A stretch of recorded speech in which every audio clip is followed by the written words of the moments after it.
Arsenal closed the gap on champions Liverpool to just 2 points after a comeback win over Newcastle United in the Premier League. The Gunners are back to winning ways in the league, and finally, for the first time in 2 games, one man can actually smile. One man can actually feel like a true Arsenal fan. What a weekend it was for the Gunners following their convincing 2-1 win against Newcastle United. The Bishop, the Arsenal. Nonso's Arsenal. Absolutely. Finally, something to smile about. I wish this weekend. I wish I had but some. hold it. Okay. Also joining us on Canny Sam, predicted a 2-1 win for Newcastle United, was clear in his terms. I don't see Arsenal winning this weekend. They've not been convincing.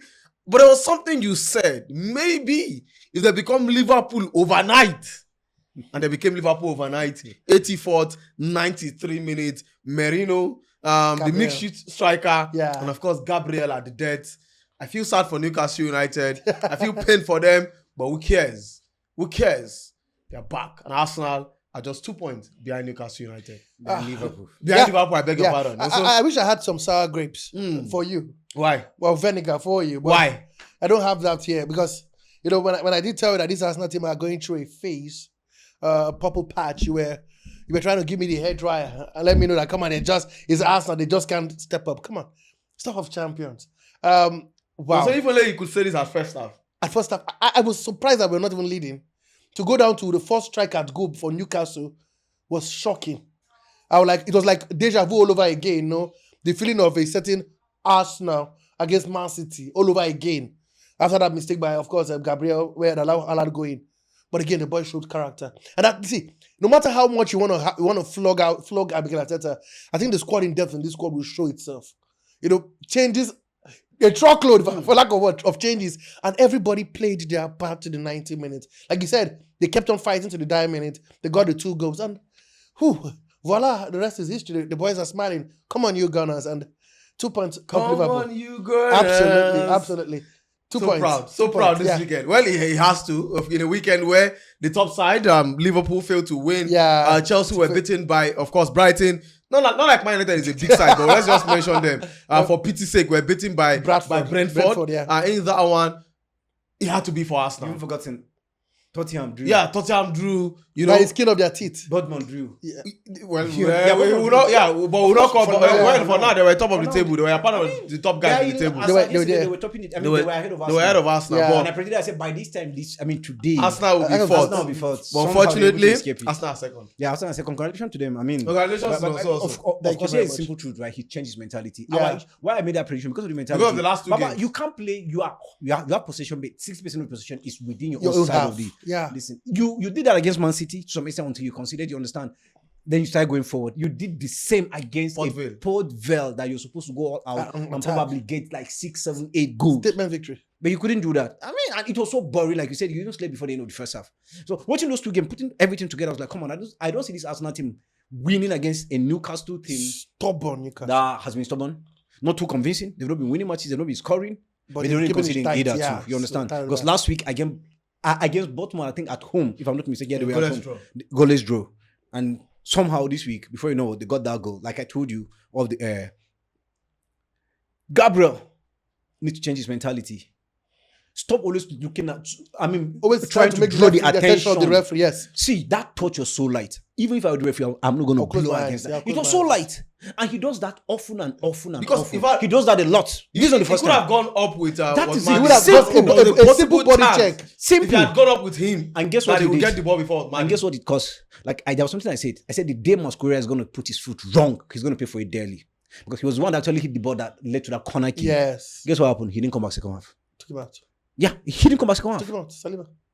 And it says it though. Remember when I said the day he's going to put his foot wrong, he'll pay for it dearly. And he did that today. And guess who actually made it worse for him? Gabriel. Yeah. Gabriel is fond of doing that. See, I love seeing players like battle until you're truly foul. If you're truly foul, you don't even need to drag that. The referee is there to see you. It's obvious.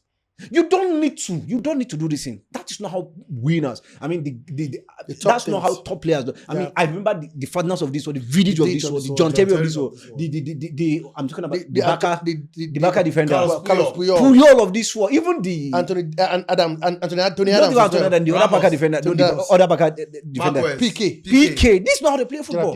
See, I hate it when I mean that's one thing. If there's anything that actually make me dislike Drogba to some extent, is this. Especially when Chelsea is winning, you touch him, the faintest touch. You are a defender. Go for every ball. If you're foul, you're foul. If you're not foul, we know that you went for the ball. It's not like you couldn't get the ball. Maybe your timing was wrong or anything. And if it's going to continue, he has seen it today. Yeah, it's going to repeat itself over and over and over. But overall, Arteta changed his mentality. And the person that we all criticize for starting for Arsenal, I mean, someone came to Arsenal rescue again today. MERINO. Makeshift striker. Auxiliary striker. Auxiliary striker. That's what I came in. I remember I just said that Ricky Man was auxiliary striker. The man wants to chase his, anytime you see Moreno coming from the bench when Arsenal losing, he wants to throw in the kitchen sink. He doesn't want to have a go. He just make a statement today. Yeah. Scoring is not a fluke. He knows how to score. Yeah, he knows how to. I think it's clear. Scoring is not a fluke. But I know. I'm beginning to get worried for Eze.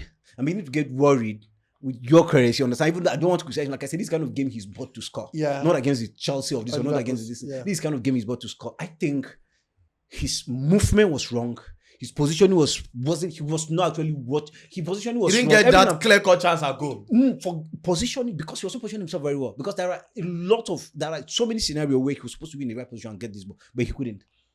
Anyway, not to hold forth for Gyökeres. I think there's something we saw today was his ball play.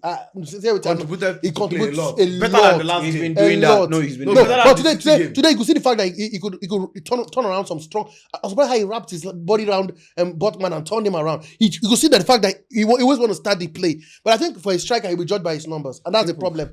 A lot of people say at Haaland is not the best. What can Haaland do? He gets the goals. He stays in the box. He stays in the right places. He taps in the balls in the back. See, 800 tap-ins, 800 goals. Don't tell me anything. Almost. 800 tap-ins is 800 goals. It doesn't matter whether if I'm 30 yards or 45 yards. Funnily, with all the shadow, sorry to just digress. With all the shadow about Mbappe, what that game is today? I could remember what the commentators say. Yeah. He has not been effective. He has not been. But as soon as he get that opportunity, direct, he buries it. That's all. That's you'll what be judged now. Now his involvement is not as much as probably the Gyökeres involvement. Okay. But we're judging him by the number. And I think it's more of a like maybe he hasn't gotten to understand them.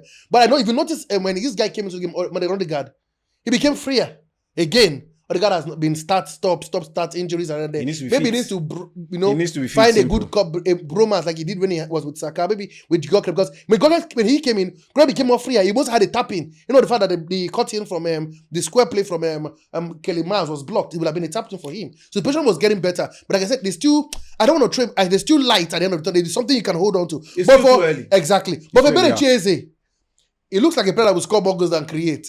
Because for every time we had a shot at goal in that first half, it was easy. But every time we walked... well, not really. Saka had a couple. No, I'm talking about... Saka had about 2 or 3. I'm talking about the major ones that got out... Saka was the major one, if you ask me. Eze took the ball, spanked the ball, and it was a load saved by Pope. And then he picked the ball again from a replay and spanked it on the first... And the Pope was absolutely fantastic. But again, I think Eze looked like a player who... He gives me that Frank Lampard vibe. Who will be the last person to come into the box and not known for his assists, but his goal scoring. But let's wait and see. I don't want to go ahead of time, but I still think this Arsenal team has a lot of gelling to do. They still look sometimes in some part of the game they looked a bit off radar. Like they don't know what. See, the reason why Xavi Nesta was one of the best players was because he could close the eye and find Pedro, close the eye and find Messi, because they had that bromance. It came natural. But here they're still struggling, and it could cause us. Let's talk about Nick Pope. 5 massive saves in today's game for Newcastle United. For me, Pope was that player that stood out for Newcastle. It could have been worse. Arsenal could have easily had this game in the bag, but Pope, fantastic. Again, this and it's been this season. 4 clean sheet already this season. Unfortunately for him, it could have been 5. Yeah. But it still leads. It still leads the way because Arsenal also considered today. Yes. Funnily, it doesn't work out. With the 4 clean sheet, he has considered more than. He has considered, because he considered 5 goals. This guy has had 6 clean sheets against Arsenal in his career. He loves playing against Arsenal.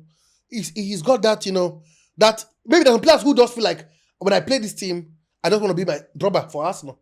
He can be in worst of form. He gets Arsenal, his eyes lit up, his eyes sees the glory. Regardless of the team he plays exactly. That's when it was Galatasaray. He punished Arsenal. So I mean, there's a player who doesn't know how to play against something. Nick Pope looks like a player who serves and enjoys playing against Arsenal. But again, that brings my question of Goalkeeper being in the wrong club. We can talk about Nick Pope at Newcastle not getting the enough play that he deserves. Jack Pickford at Everton, who every day will be pumped for all like because of the fact that he will in a game. I tell you, in a game where Goalkeeper makes 7, 8, 9, 10 saves. Has to be your best player. There's a problem with your backline. But that's what Nick Pope has got. That's what he's being paid to do. So they're playing. Hopefully, he could be the one to save their team. But like I said, that's part of the fact that we're saying, they are very clinical, they're compact. Newcastle are suffering. They're not winning games. They've only won games all season. They were not even convincing today. If you ask they me, were not even convincing. They were not convincing today at all. They were not convincing last week. But I was doubting myself because I watched that game from start to finish. They were not. They barely created. They were at home. These guys were having a go at them. They struggled to create chances. But they're compact. It doesn't matter. You are here to win. Guess where they are right now? 15th. What is compact? Why you are 15? Why you've won just 2? Okay, one win. And draws. A lot of draws. 3 draws. Yeah. And in 6 it games. doesn't make sense to me. Makes no sense. It doesn't make sense. There's nothing compact about you. You're compact and you've conceded 5 goals. in how many matches? In 6 matches. In 2 games. No, in 6 matches generally. Let's forget about 2 games. In 6 matches, so it shows on the average you conceded a goal. Game. So what are we talking about here? That's nothing special. Yeah, because I expect more than this from them, sincerely speaking. Looking at how physical they are, look what they have in their disposal. I think with all these things you said, this is the reason why Arsenal needed to win this game. It was not be condemned. You could feel, like I told you, you could feel the relief on the face of Mikel Arteta. I told you where I was coming from. You can't watch what you watch on Wednesday, and you still want to come and predict in favor of Arsenal. Arsenal were even traveling again away to Newcastle. And they even arrived yesterday, conceding. Yeah. So for me, Arsenal to me is 3 goals. It looks like a 6-pointer.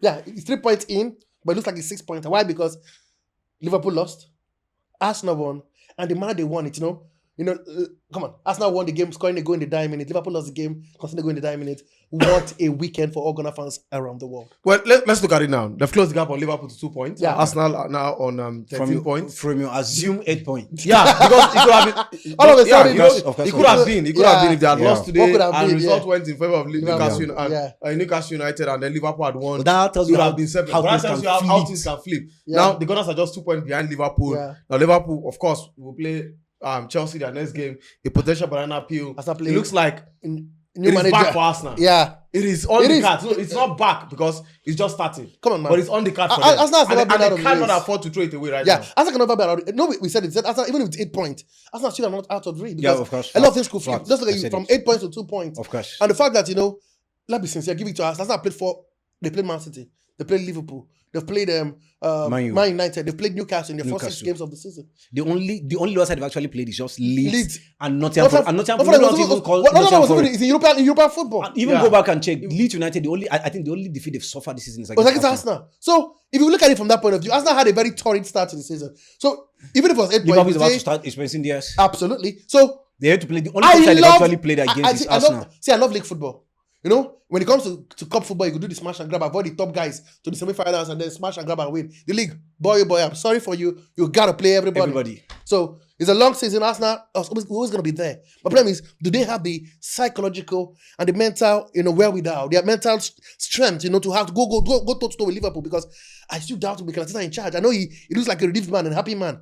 There's still a lot of questions on Arsenal with what he's going to do with this team because, again, yes, Arsenal won by 2 goals to 1. But this is a game Arsenal should step into that pitch of play with such swagger, with steeze and class and get the job done. 13 points from a possible 18 for Arsenal in the first 6 games of the Premier League. Guys, good start to the season for Arsenal, or it could have been better. It could have been better. It could have been better. But if I could have been better. My eyes closed. If you ask me, they have no point. They have no reason to win against Man City. That of Liverpool, to some extent, I could say justified. Away from home. But they have no reason to win against Man City. No way. So it should have been 15 out of 18. Not this Man City team. Even the Liverpool, if they have a go at Liverpool, they would have got to another game. It would have been a draw. So it would have been possibly 16 out of possible 18 points.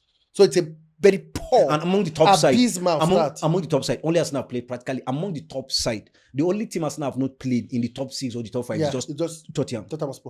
And the team and Chelsea. You understand? But they played Man U, they played Man City, they played Newcastle, they played Liverpool. We're talking about the first 6 matches of the season. It means from now henceforth, they're coming to relax. Because before that will happen again, probably from December. No, probably January. After the international break. No, before playing these guys. It's January. Second fixtures.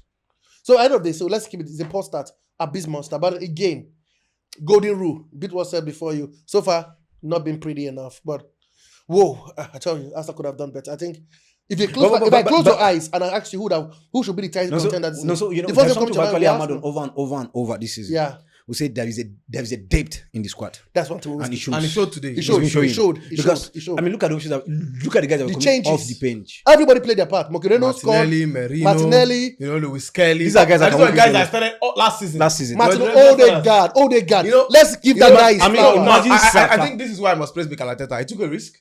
Now, Odegaard was not fit. Yeah, in shoulder injury. He still had a shoulder injury. But he knew that if he's good enough to be on the bench, he can come I have to throw him into the field of play. Now, it would have worked two ways. The guy comes in the field of play and gets injured. After don't win and then gets injured. The conversation will be, why did you bring him in? But he was instrumental to the goal. They got the win and he stays good. You see, he's an orchestrator in chief. Look, I'll tell you, Eze maybe all he was, but there's one thing Odegaard brings to this. There's this guy, flair. There's this swagger about his. See, Odegaard holds the ball. It's like the whole world stands still. It gives me that touch of a Mesut Ozil. When Ozil keeps the ball, you're wondering what next can this guy do? Look at that pass for Miles. It can only be Odegaard and maybe Kevin De Bruyne, but unfortunately, it's not in the Premier League anymore. That pass, it could have been a goal, but again, good defending from Newcastle. Like I said, Newcastle they played their part, but Arsenal showed class. They showed grit. They got scored in depth. Very important because the whole players from the bench played their part, including Gabriel Martinelli. And then they balked under pressure. Again, we have to leave it late every other time. No, that's how it's no. So there's something wrong. There's still something and I think it's all about the synergy. When they get that, when they hit that gel, like how Man City did when they had the squad and they had that swagger. I think that's how we permanently teams for 5, 6, 7. Well, for Arsenal, good weekend for the Gunners. They had to dig deep and make it late to get a point at City. Dug deep to win Atletico Bilbao in the Champions League, and I've done the Liverpool style against Newcastle United, scoring in the very final moment of the game. The Gunners will celebrate the fact that in a weekend where every other team chasing with them, aside City, dropped points with the likes of Sunderland excelling and Bournemouth doing well for themselves, but Arsenal will take maximum points and close the gap on champions Liverpool to just 2 points, with 13 points from a possible 18 in the Premier League after 6 games. It's safe to say the Gunners are not where they should be. But one thing is certain, that Arsenal is very much in the conversation for the Premier League title. Too early to call, but a weekend where the Arsenal fans did also Arsenal. The Arsenal will definitely celebrate this win. Not the prettiest, but it was effective, it was fun, and they will take all 3 points. Full time it ended at the St. James Park. It was Newcastle United 1, Arsenal 2. For Arsenal, it is 3 points in the bag. A 3 points that see them end the weekend second in the English Premier League. Football Temple brought to you by Azar Studios.